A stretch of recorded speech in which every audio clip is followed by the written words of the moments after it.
Bianca and I'm the National Spokesperson for Single Parents Action Group. I am 29, I am a proud mum of boisterous and loving 8-year-old twins. I am their safe place, their love and their only parent. One of my little boys requires a lot of me as together we meet the challenges of Asperger's. The boy's father lives overseas and in a country where he does not have to pay child support. It's all up to me. To build a bright and secure future, I was studying law and picking up casual contract work when available. I was supported by a supplemental supportive income called single parent payment. This all came to a crashing halt when I was shoved onto New Start. The controversial cost-cutting measure was announced by then the Labor government as the way of saving $700 million over 4 years.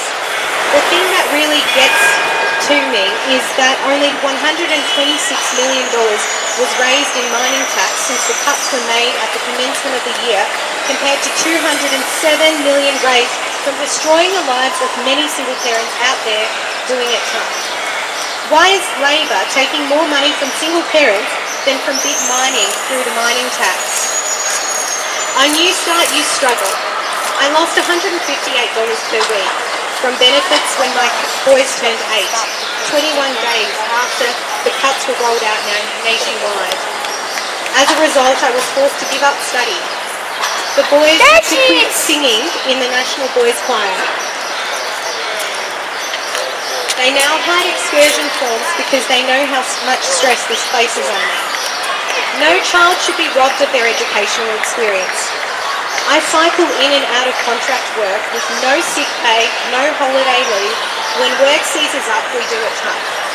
I have survived 2 eviction notices in the last 8 months because of donations from friends and family.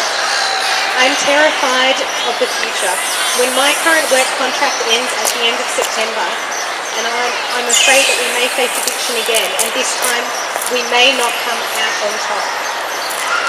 In January, even Kevin Rudd, then a mere backbencher, urged Julia Gillard's cabinet to show a bit of heart and increase New Start.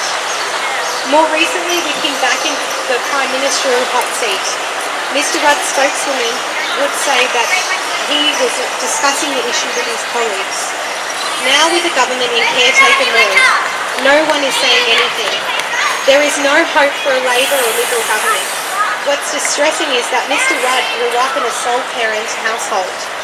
I asked Mr Rudd now to show a bit of heart, just like he has asked Julia Gillard. The Labor government promoted the scheme as a way of encouraging parents back to work. But what I do know is that 69% of those affected were already in paid employment and working in some form of capacity. From managing the Single Parents Action Group online forum, I get personal messages from people telling me they want to give up on life and kill themselves because they feel inadequate and unable to support their kids. I have to direct them to appropriate support services. It's very distressing to listen to these stories from these people. I get messages and phone calls to this effect on a fortnightly basis from people seeking help from friends who are sleeping in cars, or about parents who have turned to prostitution because of these cuts.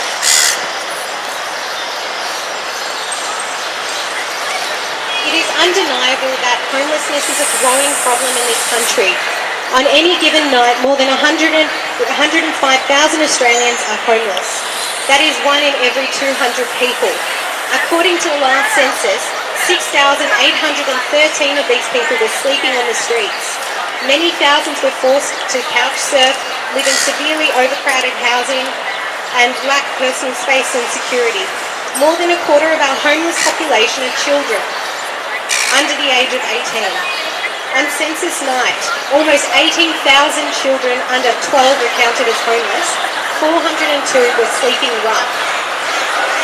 We need to address homelessness and not kick single parents off their payments and put them on New Start. Because one of the most distressing things we have learned is that since the start of this year, is that housing services and welfare agencies are reporting a spike in the number of single parents with children who are seeking their services. If you have met and spoken to single parents, you understand why. It is because we are predominantly women, many of whom have had experience of family violence. And what we are trying to do is to provide the best life for our kids and for ourselves as we possibly can. We are a group of people amongst all other welfare recipients who want to work and who are trying the hardest to juggle. We do not have spare cash to afford childcare. We cannot necessarily have someone else at the end of the phone in their house who can look after the kids so we can go juggling things like work. Yet the decision was made by the government has meant $140 a week is lost in income for some of us. That is a lot of money when you are the only income earner in your household. As a result, more and more of us are presenting to services saying, we are now at risk of losing our house. We now need to seek support from charity. Today I ask all of you to consider your options this election time. Tony Abbott will force children into desperate living conditions. Despite the Labor Party promising and acknowledging that New Start needs fixing, has done nothing. I am a fighter and I am campaigning for a political party that is standing up for what matters. Adam Banff from the Greens, the federal MP for Melbourne, has stood up in Parliament demanding the government to change this injustice to women. Even the UN has written to the government declaring the cuts of single-parent payment is discriminatory towards women as it affects 90% of sole parents, which are women. This is why I continue to lobby and campaign hard until these cuts are reversed. I have joined the Single Parents Action Group, but this does not deter the fact that I feel beaten down by these changes, and it makes me feel like an inadequate parent, which adds to the stress of being a single parent. Being a parent is the most important job, but it can't be done on New Start. It's impossible. It needs fixing. We need more public housing and affordable rental properties. The number of children that are sleeping rough is increasing, and we need to change that. If we want a more caring society where we lift people out of poverty traps, the government must increase the dole. The government needs to increase the levels of New Start, and reverse the cuts to single-parent payment. We demand that single parents are able to earn more income from part-time work before having their payments cut. We demand that New Start is lifted from below the poverty line to a more sustainable and fair level where people and children have the opportunity to be a part of a healthy society. All children deserve to be a part of a healthy society, and they don't need their educational life subjected to any of these changes which affect their mental health. Thanks. Thank you.